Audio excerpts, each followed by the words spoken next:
देखिए, हॉर्मूज में तनाव बहुत ज्यादा बढ़ गया है और जो सबसे बड़ी खबर है हॉर्मूज से, हॉर्मूज में खास तौर पर ओमान के पास भारत के एक जहाज हाजी अली पर अटैक हुआ और हाजी अली को डुबो दिया गया।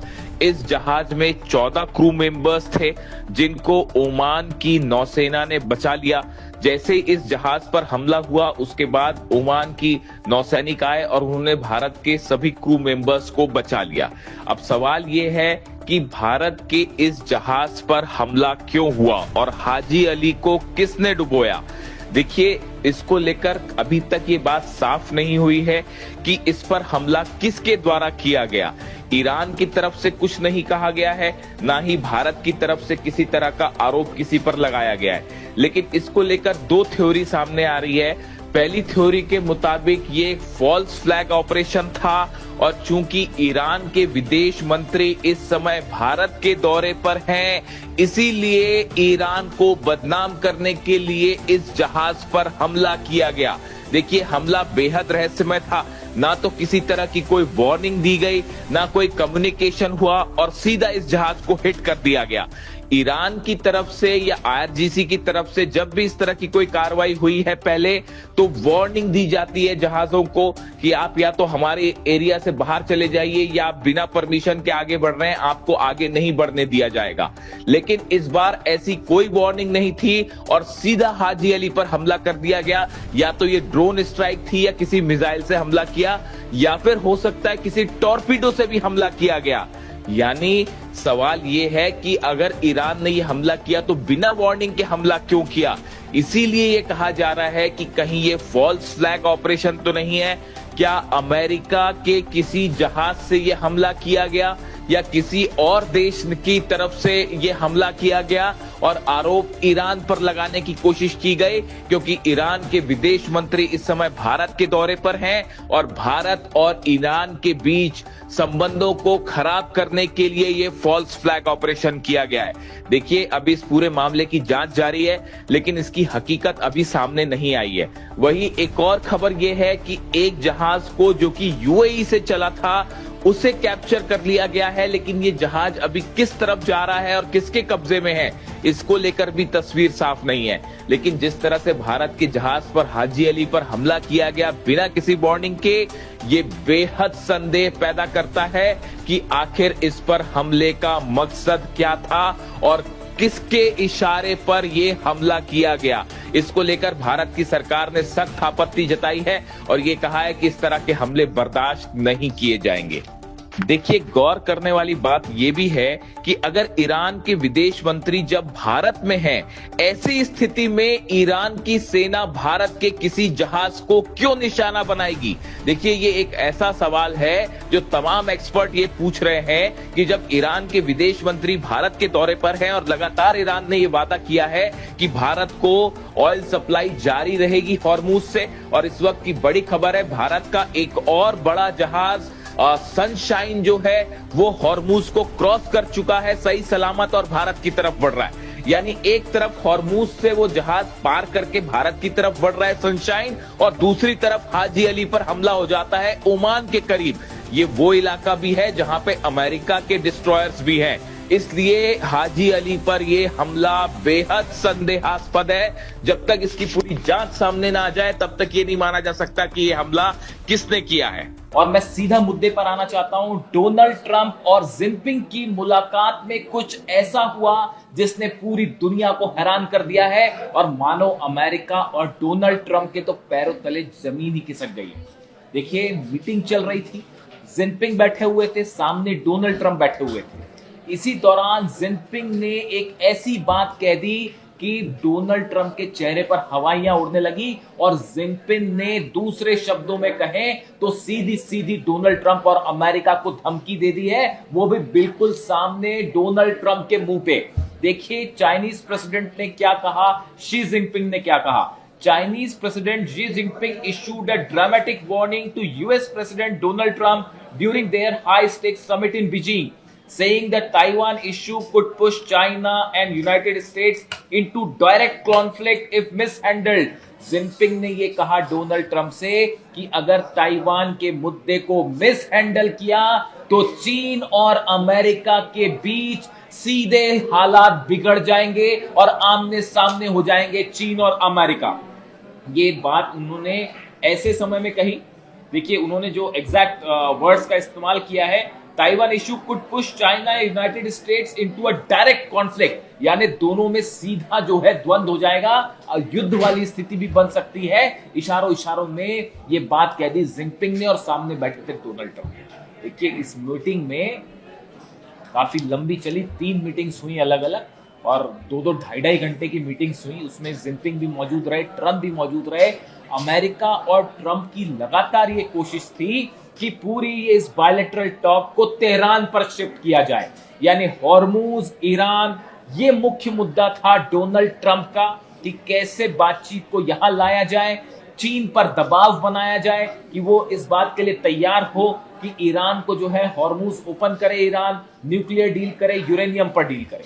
ये कोशिश के साथ डोनाल्ड ट्रंप गए थे चीन के दौरे पर, लेकिन हुआ ये कि चीन ने मुद्दे को तेहरान से ताइवान शिफ्ट कर दिया और इस मीटिंग में नंबर 1 मुद्दा हो गया ताइवान। देखिए जो खबर है, खबर के मुताबिक आपको ये समझना पड़ेगा कि 2 चीजें हैं। पहली बात तो ये है कि ताइवान को लेकर अमेरिका की संसद से एक प्रस्ताव पास हो चुका है जिसमें अरबों रुपए के हथियार अमेरिका ने ताइवान को प्रोवाइड करने का समझौता कर लिया है, जिसको लेकर जो है सीनेट ने, अमेरिकी सीनेट ने उस प्रस्ताव को पास कर दिया। अभी हालांकि डोनाल्ड ट्रंप ने ओके नहीं किया। समझौता क्या था? अरबों रुपए का डिफेंस सिस्टम दिया जाएगा ताइवान को, मिसाइल्स दी जाएंगी ताइवान को, हो सकता है फाइटर जेट्स भी दिए जाएं। ये बात चीन को कतई नागवार गुजर रही थी और चीन नहीं चाह रहा था कि किसी तरह का इंटरफेरेंस हो। अब डोनाल्ड ट्रंप शायद इस बार्गेनिंग पावर के साथ वहां पहुंचे थे कि आप जो है वो ईरान को मनाइए वरना हम ताइवान को हथियार दे देंगे, और इस टाइप का शायद उनका मूड था।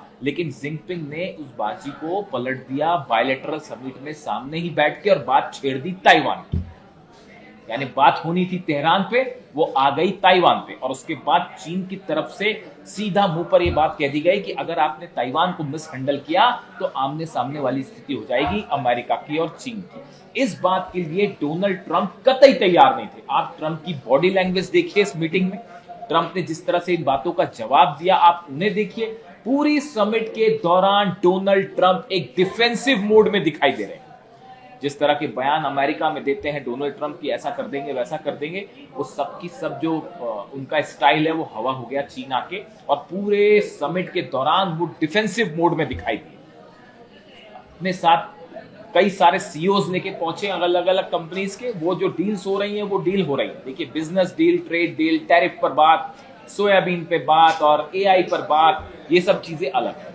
लेकिन चाइना ने यह बात साफ रख रखी थी कि हमारा मुद्दा ताइवान, बात नंबर 1। बात नंबर 2, ईरान के मुद्दे पर देखिए ये बात सच है कि हॉर्मूज बंद है तो उससे चीन के जहाज भी नहीं निकल पा रहे हैं। ये बात साफ है कि चीन के जहाज भी वहां फंसे हुए हैं, और बड़ी सारी हॉर्मूज में देखिए हालात ऐसे हैं कि किस देश के जहाज कहां फंसे हुए हैं, और दूसरा हमले कौन कर रहा है, वहां पे जो टैंकर्स पे जहाजों पर हमले हो रहे हैं वो भी कौन हमले कर रहा है, ये बात अभी साफ नहीं है। देखिए वहां इतनी सारी पार्टीज हैं। इस तरह का फॉल्स फ्लैग ऑपरेशन यूएई को लेकर भी सामने आया है कि भाई हमले हुए यूएई पे, क्या वाकई वो ईरान ने किए थे या किसी दूसरी कंट्री ने ईरान पर आरोप लगाने के लिए हमले किए। वैसी हालत इस समय हॉर्मूज में है। अगर हॉर्मूज में किसी देश के जहाज पर हमला हो रहा है तो वो हमला कौन कर रहा है, ये भी अपने आप में एक बड़ा सवाल है, जिसकी जब तक जांच ना हो तब तक ये पता लगाना ही बेहद मुश्किल है। क्योंकि हॉर्मूज में इस समय कई देश की सेनाएं मौजूद हैं, अमेरिकन फोर्सेस भी हैं वहां पे, और यूरोपियन देश की सेना भी है, और देखिए कई सारे यूएई भी लगा हुआ है। कई वहां पे फोर्सेस है जिसमें कौन कब कहां किस पर हमला कर देगा कोई भरोसा नहीं है। अगर कोई ड्रोन आके किसी जहाज पर गिर रहा है, मिसाइल हिट कर रही है, तो आप यही पता नहीं लगा पाएंगे कि हमला किया किसने। इन हालात में अमेरिका की कोशिश ये थी कि ईरान पर, चीन पर दबाव बना के ईरान पर डील की जाए, लेकिन चीन इस बात को अच्छी तरह से समझता है कि डोनाल्ड ट्रंप की किसी भी बात को लंबे रूप में विश्वासजनक नहीं माना जा सकता।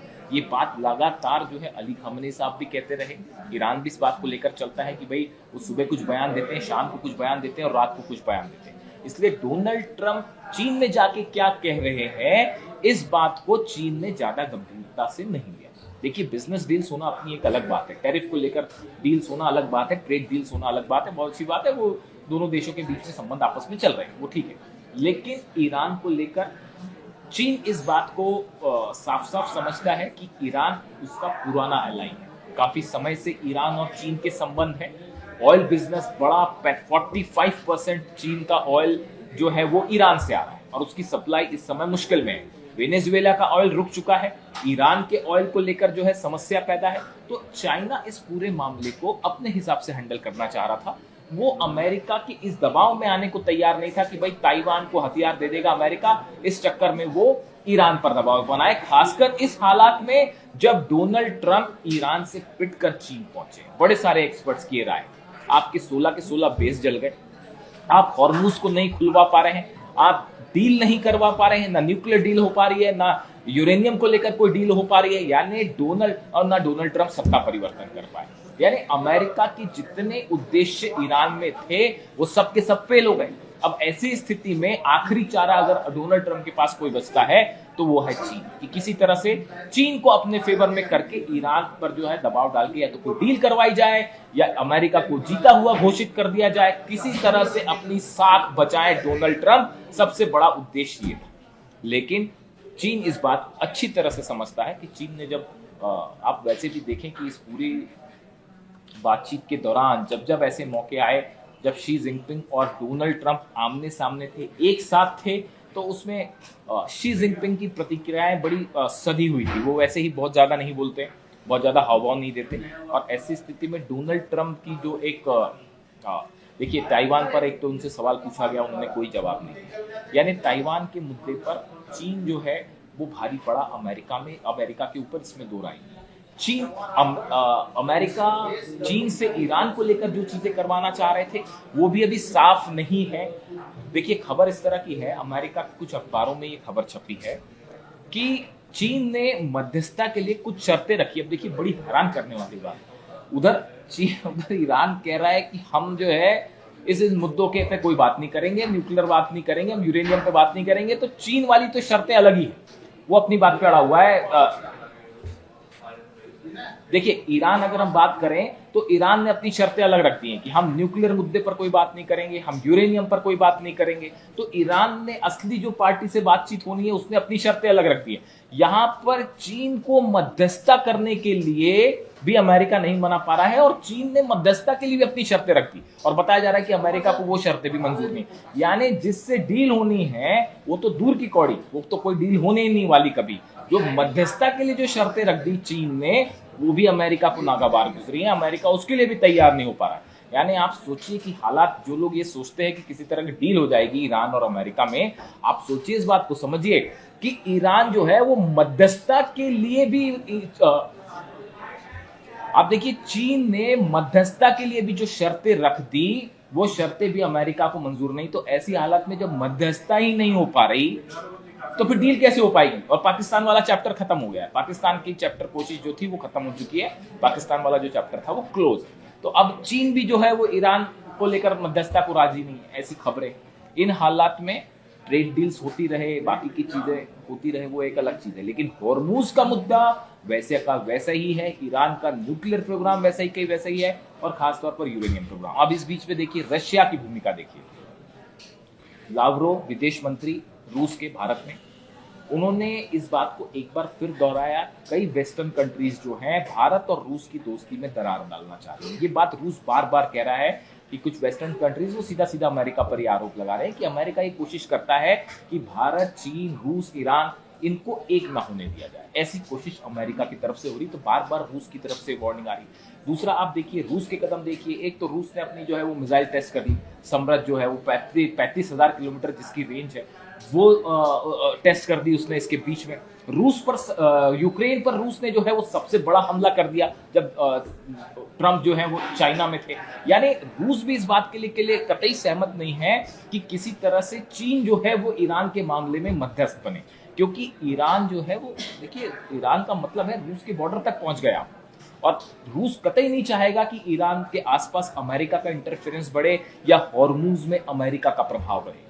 हॉर्मूज को लेकर आसपास के इलाकों में ईरान का प्रभाव बना रहे, ये बात पुतिन की पहली टॉप प्रायोरिटी है। इसीलिए जो हथियार प्रोवाइड करना है, आप देखिए ये जंग हुई 40 दिन की, आप देखिए कोई भी ऐसा स्ट्रैटेजिक अचीवमेंट जो है वो अमेरिका नहीं हासिल कर पाया। जो मिसाइल्स की बातें सामने आ रही हैं, खबरें ये हैं कि जो मिसाइल्स के लॉन्चर्स को नुकसान हुआ था उसको 70 से 80% फिर से रिपेयर कर दिया गया है।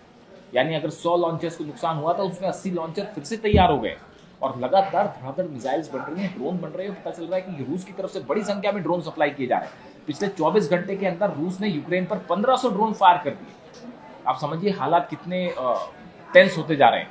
ऐसे में हॉर्मूज को लेकर और ईरान को लेकर क्या बातचीत हुई चाइना और अमेरिका में? क्या किसी तरह की कोई पर्दे के पीछे बात हुई है?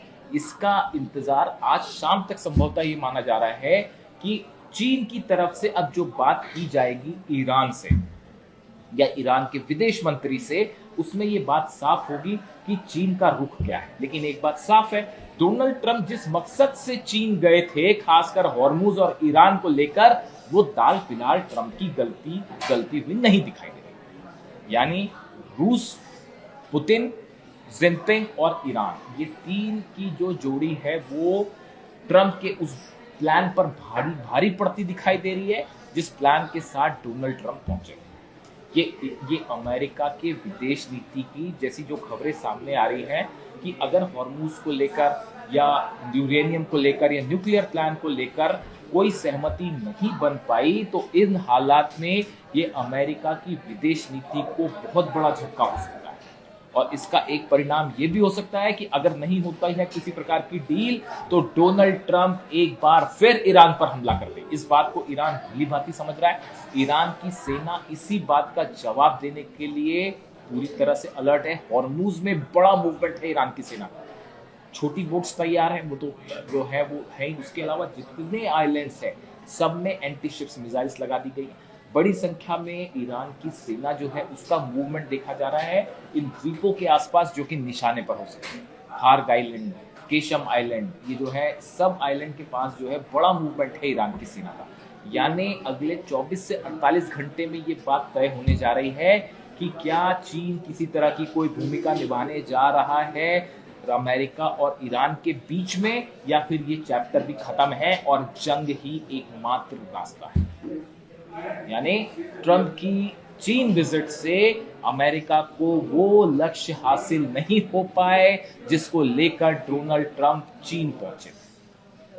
अंदर की क्या बातचीत है, चीन का क्या रुख होता है, वो 24 घंटे में सामने आएगा। लेकिन फिलहाल जो बात है उसके मुताबिक ईरान ने डिप्लोमेसी के स्तर पर, जंग के स्तर पर, साथ साथ अब डिप्लोमेसी के स्तर पर भी एक बड़ी बढ़त बना ली है अमेरिका की। और अब नतीजा ये है कि हॉर्मूज में रूस के भी हॉर्मूज में यूरोपियन देशों के भी जहाज मौजूद हैं, यूएई के भी जहाज मौजूद हैं, अमेरिका के भी मौजूद हैं और ईरान के जहाज भी मौजूद हैं।